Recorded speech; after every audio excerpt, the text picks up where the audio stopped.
네, 오늘은 제가 보기에 아주 기본적인 엠팔렌 관련 내용을 설명할 건데요.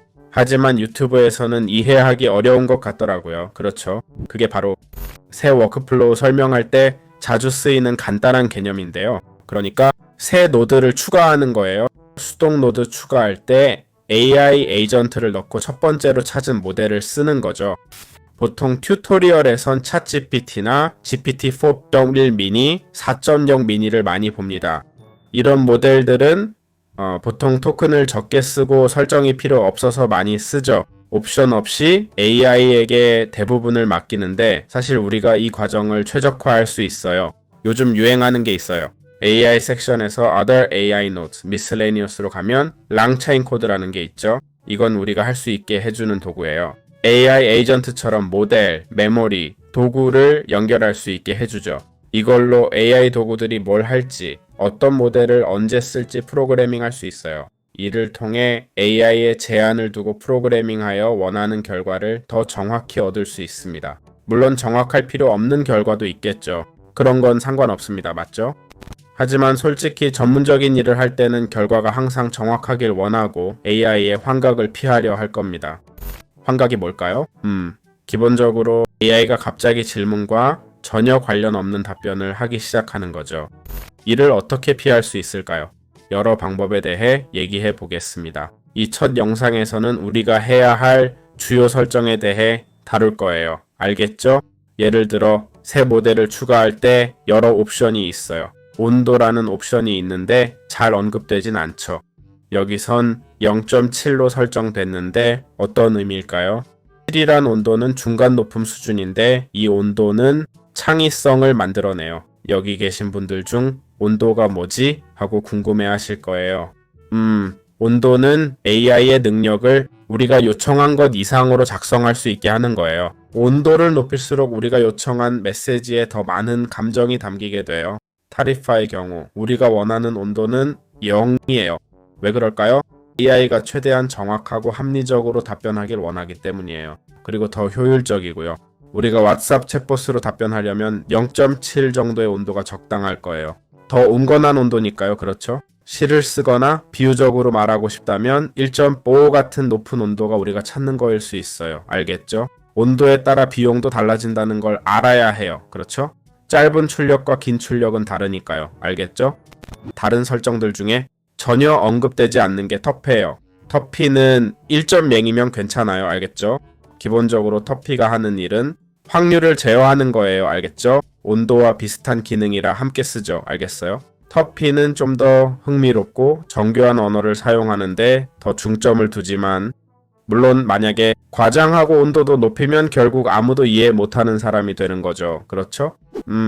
이렇게 간단히 설명해 봤어요. 그 다음에 다른 옵션들도 있어요. 예를 들면 토큰 수 제한. 이게 중요해요. 응답 형식을 텍스트로 할지. 그렇죠?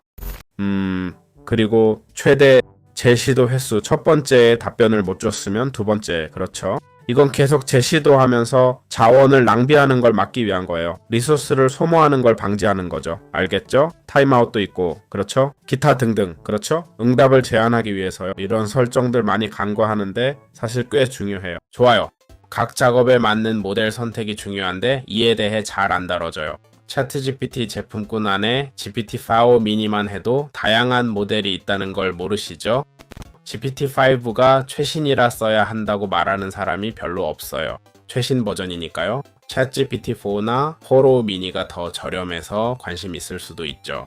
근데 최고 품질 튜토리얼에서 기본 모델인 챗GPT-4로 미니를 쓰더라고요. 정중히 말해서 최고 품질이라고? 좀 의심스럽네요. 물론 챗GPT-5가 필요 없는 작업도 있겠죠. 이것도 고려해야 해요. 모델마다 API가 다르거든요. 예를 들어 챗GPT-5는 100만 토큰당 $2예요. 미니는 그 5분의 1이고요. 나노는 논외고 챗GPT-4는 100만 토큰에 $3예요. 이건 입력 비용이에요. 출력은 $12인데 여기선 출력이 $10라고 되어 있네요. 많이 쓰는 챗GPT-4로 미니는 입력이 $0.8로 괜찮아요. 8로 미니는 $3고요.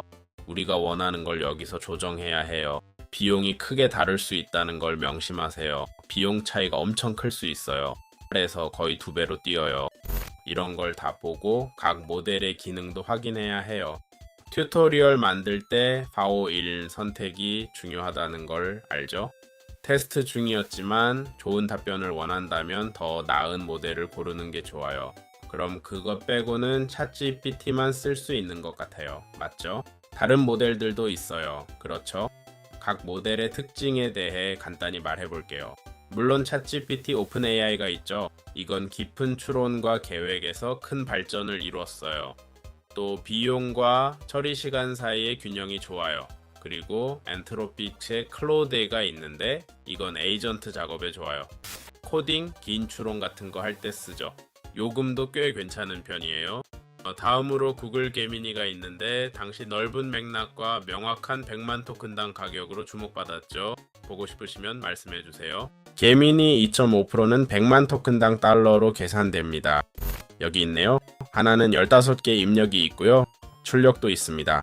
플래시는 0.30달러입니다. 오디오는 비용이 더 들고 오디오 지원 등이 있습니다. 기록은 덜 사용되지만 오픈 루테로 연결 가능하고, 그리고 강력한 추론, 추적성, 필터가 거의 없습니다. 우리도 관심 가질만 해요. 창의성을 원하면 챗GPT-4나 언어 품질을 위해 0.7 온도의 챗GPT-4를 쓰세요. 광범위하고 일관된 스타일로 지침을 잘 따르는 클로드4 또는 제미니 2X 플래시 프로로 저렴하게 여러 변형을 빠르게 만들 수 있죠. 저렴한 모델로는 챗GPT-5 미니, 서 미니, 게미니 2X 플래시, 캐싱 2.5%가 있어요. 자체 호스팅 오픈소스로 미스트랄이나 올라마 같은 것도 있고요. 짧은 대기 시간엔 챗GPT-5 미니, 클로드4 하이쿠나 작은 로컬 모델이 좋아요. 프라이버시면 라마4나 Azure 오픈AI 같은 걸 쓰면 돼요. 각 모델마다 특징이 있죠. 여기서 각 모델의 기능을 간단히 설명해 봤어요. 좋아요. 이제 질문을 하나 해보겠습니다. 모든 매개 변수와 각 모델의 제품군을 고려할 때 가장 좋은 모델은 무엇일까요? 알겠죠? 챗GPT에는 GPT-5와 GPT-4 미니가 있습니다. 모든 모델 중 가장 좋은 것은 무엇일까요? 그런 건 없어요. 알겠죠? 각 모델마다 가격이 다르고 그만큼 기능과 능력도 다릅니다. 그래서 모델이라고 부르는 거죠. 다 똑같진 않으니까요. 예를 들어 처리량과 속도를 원한다면 구글 게미니가 좋겠죠? 엑스플래시나 2.5% 캐시 포함된 걸로요. 그러면 우리가 더 많은 처리량을 얻을 수 있어 좋죠. 최고의 품질을 원한다면 GPT-5나 엔트로피크의 클라우드 오프 스파릴이 최고예요. 모든 걸 다 갖춘 거죠. 그러니까 그렇게 생각하지 마세요.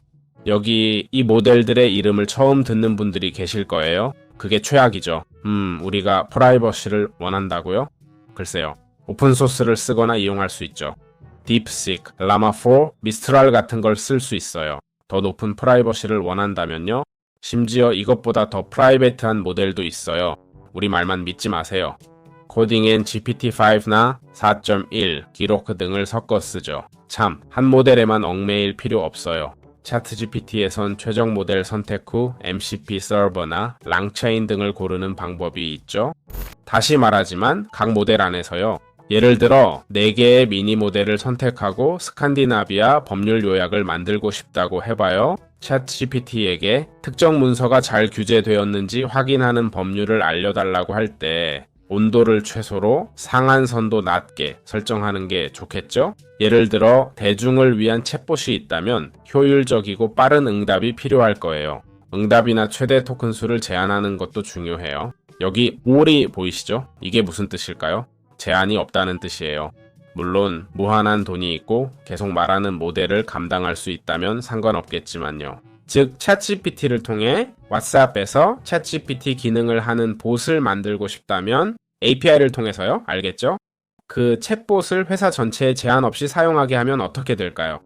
월말 청구서가 아주 재미있어질 거예요. 그렇게 될 거예요. 알겠죠? 그래서 메시지 수를 제한하는 게 중요하고 메시지가 아니라면 응답 수를 제한하는 것도 중요해요. 최적화된 응답을 위해 토큰 수를 제한하거나 때론 필요 없을 수도 있어요. 챗GPT를 항상 사용할 필요는 없어요. 예, 아니요 질문에는 챗GPT를 쓸 필요가 없죠. 예를 들어 IF 문이 있잖아요. 엔펄이 사용하기 쉬워 보이지만 이런 점들이 중요해요. 하지만 여기서 N8N의 매력은 반복 작업을 최적화하는 거예요. 최적화라는 말 자체가 기존 과정을 가져와 비용을 줄이거나 효율성을 높이거나 아니면 둘 다 하는 거죠. 그런데 우리가 계속 효율성을 떨어뜨린다면, 예를 들어 시간이 많이 걸리거나 지연이 큰 모델을 선택했다면 또는 비용이 너무 높다면 우리는 충분히 최적화하지 못하고 있는 거예요. 자, 이 짧은 생각이 여러분께 도움이 되었길 바라며 다음 영상에서 만나요. 설명란에 N8N 강좌 링크가 있다는 걸 잊지 마세요.